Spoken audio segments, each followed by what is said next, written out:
Good morning student. आज हम discuss करेंगे page number 231। How do we see things, हम चीजों को कैसे देखते हैं। We have already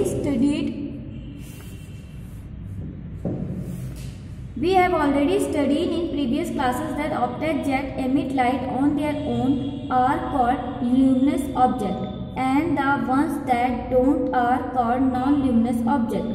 For example, sun, star, torch, bulb, etc.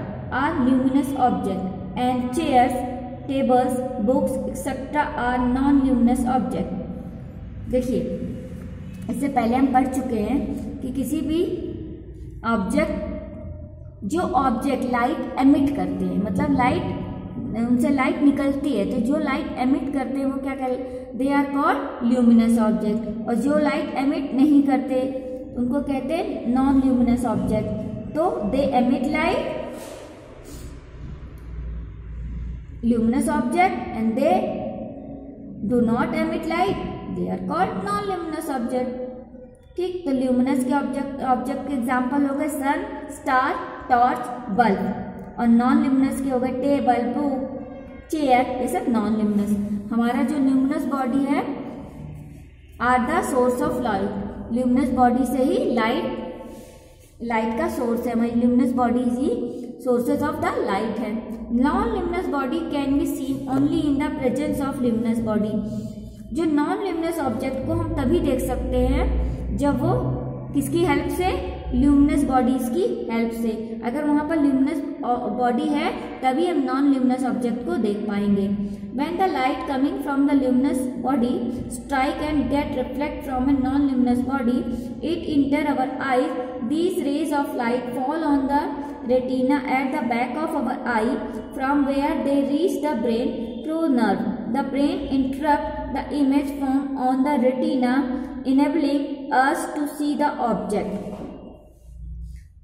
जब लाइट हमारी ल्यूमिनस बॉडी से जब लाइट ल्यूमिनस बॉडी से आती है तो वो नॉन ल्यूमिनस बॉडी पर स्ट्राइक करती है और जैसे ही टकराती है और उसको रिफ्लेक्ट कर देती है, स्ट्राइक करके रिफ्लेक्ट कर देती है। उसके बाद वो हमारी आईज में इंटर करती है। जब रेज ऑफ लाइट हमारी इसमें आईज में इंटर करती है तो हमारी रेटिना पर फॉल होती है। उसके बाद रेटिना हमारे कहाँ होती है, बैक ऑफ अवर आई, हमारी आई के पीछे। तो जब रेटिना पर वो फॉल होती है उसके बाद वो ब्रेन थ्रू नर्व के थ्रू ब्रेन तक इमेज चली जाती है और ब्रेन क्या करता है,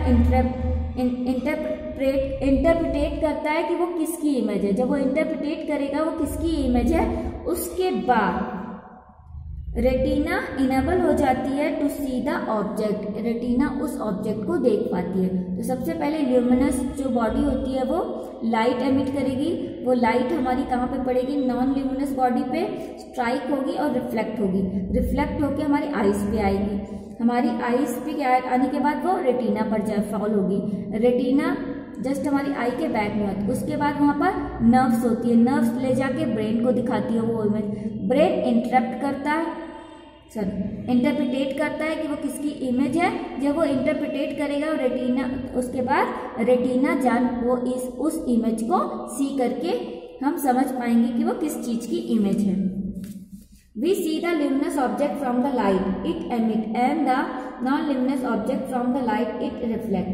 Hence, we can conclude that there are the three conditions necessary for us to able to see the object. हमने अभी देखा कि luminous object light emit करते हैं जबकि non-luminous object light को reflect करते हैं। तो हम तीन conditions देख सकते हैं इसके according. There must be a source of light.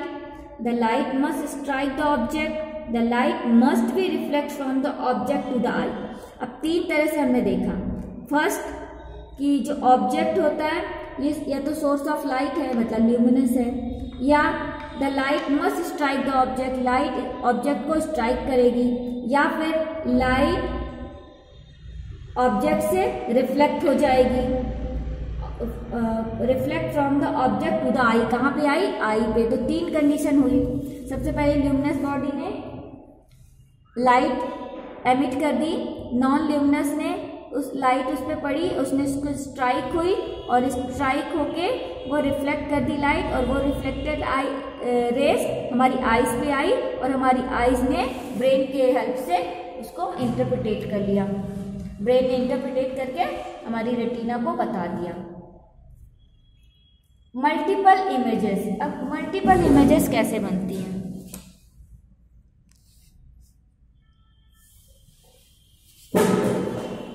Your mother make a new hairstyle to go to a party. She want to see how it is looking but cannot see the back of her head. How will you help her? You will hold a small mirror. हमारी मम्मा को अगर party में जाना है, उन्होंने बहुत अच्छी hair style बना रखी, लेकिन वो खुद तो नहीं देख सकती मिरर में, तो वो कैसे देखे मिरर में?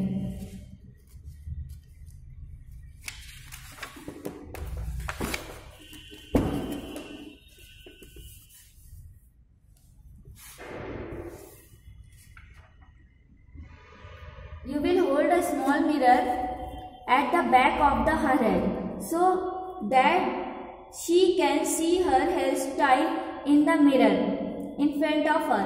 This is possible because of the multiple reflection.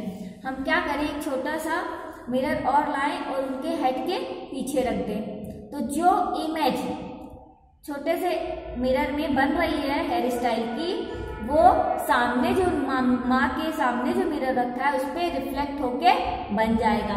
तो इसको क्या कहते हैं? Multiple image. मतलब एक इमेज कहाँ बनी? स्मॉल मिरर में, फिर वही इमेज कहाँ सामने से हमको दिख जाएगी? सामने वाले इमेज पे, सामने जो हमारे मिरर होगा, तो इसको कहते हैं multiple image. Multiple reflection is the phenomena in which we get multiple images of the object because the image formed by one mirror act as an object for the second mirror. Let us perform this activity.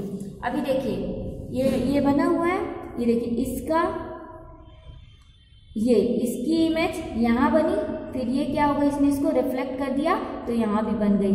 अब इन दोनों का reflection हमको यहाँ पे भी, ये तीन तरह से हमको ऐसे कई जगह देखते नहीं है जहाँ पर वो मैजिक होता है, कहते हैं वो मॉल वगैरह में जाइए तो बहुत सारे पूरे चारों तरफ मिरर ही मिरर लगे रहते हैं, तो हमारी बहुत सारी इमेजेस वहाँ पर दिखती हैं, तो वो क्या हो गया? Multiple image. मल्टीपल इमेज कब बनती है? इसमें दो मिरर हुए, एक मिरर पे जब इमेज बनी, जो छोटे पीछे वाले बने थे, वो ऑब्जेक्ट का काम कर दी वो इमेज, और फिर वही इमेज ऑब्जेक्ट का काम करके जब दूसरे मिरर पे बनेगी तो वो इमेज, तो हमको दो इमेज दिख गई। अब इस एक्टिविटी को समझते हैं। To observe the number of images formed when two plane mirrors are placed at different angles to each other. हम नंबर ऑफ इमेज को फॉर्म करेंगे जब दो प्लेन मिरर प्लेस्ड होंगे डिफरेंट एंगल्स पे ईच अदर। दो प्लेन मिरर को एक डिफरेंट एंगल्स पे हम प्लेस्ड कर देंगे। First, take two plane mirror and any small object, eraser, sharpener या candy. Keep the two mirrors side by side at the angle of 180. Place the object in front of the mirror. हमने क्या किया? दो plane mirror लिए और एक small object लिया, eraser, sharpener या कैंडी। दोनों प्लेन मिरर को 180 डिग्री पर रख दिया, ठीक ऐसे 180 डिग्री पर साइड बाय साइड, बगल बगल में।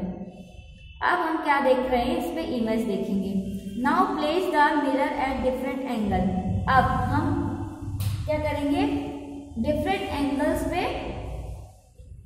इमेजेस को देखेंगे। सबसे पहले हम क्या देखेंगे? दो मिरर थे हमारे, दोनों को हमने 180 डिग्री पर रख दिया। अब now place the mirror at different angle. जब 180 पर रखा, तब हमने ऑब्जेक्ट को in front of the mirror रखा, तो हमको क्या दिखी? सिर्फ एक इमेज दिखी दोनों ऑब्जेक्ट में। दोनों ऑब्जेक्ट में एक इमेज दिखी जब हमने दोनों को ऐसे 180 पर रख दिया था, ऐसे। अब हम क्या करेंगे? दोनों प्लेन मिरर के एंगल को चेंज करते जाएंगे। अब हम ये दोनों प्लेन मिरर को किस पे रख दिए? 180 पे, मतलब लगभग ऐसे।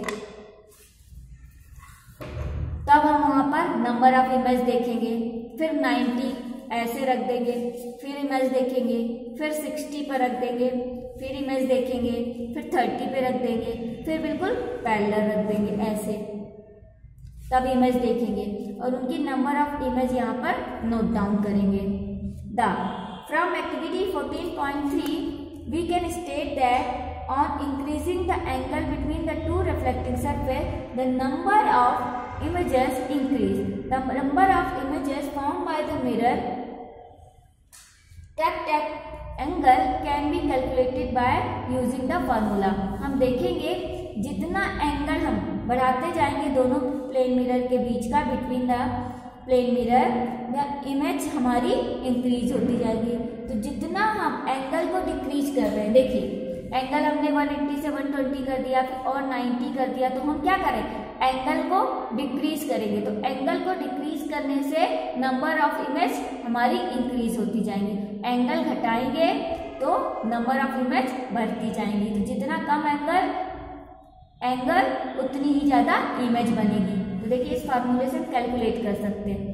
n equal to number of image 360 upon theta, theta मतलब जो हम एंगल रखने वाले हैं। तो 360 अपॉन जो एंगल रखे, अगर 1 जैसे हम मान लीजिए हमने पहले 180 रखा था, तो 360 अपॉन 180 मतलब 2 माइनस 1 हमारी कितनी आ गई 1। अब हम अगर यहाँ पर रख दिए 90, तो 90 से कितना आया 4, ठीक है 90 तो 4 आया, 4 माइनस 1 3, तो 90 पे 3 इमेज आएगी। तो इस तरह जैसे एंगल को डिक्रीज करेंगे तो हमारी इमेजेस, अगर एंगल हमारा डिक्रीज होगा, कम होगा, तो इमेजेस के नंबर बढ़ते जाएंगे। एंगल डिक्रीज तो नंबर ऑफ इमेज इंक्रीज।